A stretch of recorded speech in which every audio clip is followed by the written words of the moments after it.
BNP নেতারা বলেছেন, অন্তর্বর্তী সরকার অর্থনৈতিক ভিত্তি তৈরির দিকে মনোযোগ না দিয়ে শুল্ক ও কর আরোপ করেছে। তারা অভিযোগ করেছেন, সরকারের এই সমন্বয়হীনতা ও অদক্ষতা জনমানুষের দুর্ভোগ বাড়াচ্ছে।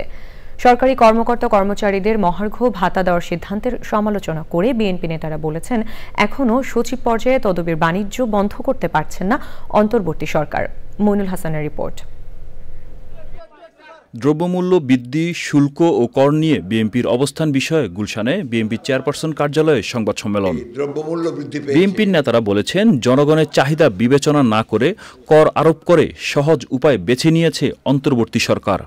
বিগত সরকারের লুটপাটের যে বাজেট, সেখান থেকে তারা সরে এসে তাদেরকে নিজস্ব একটা এই সময়ের জন্য যতদিন তারা থাকবে ক্ষমতায় একটা অন্তর্বর্তীকালীন বাজেট দেওয়া উচিত ছিল বলে আমি মনে করি।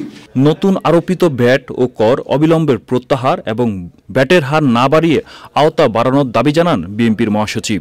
জনগণের চাহিদা বিবেচনায় আগামী বাজেট হওয়ার আহ্বান জানান তিনি।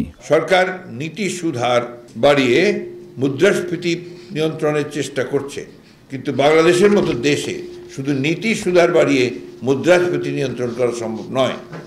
একদিকে নীতি সুধার বাড়ানো, অন্যদিকে ভ্যাট বাড়ানো হচ্ছে।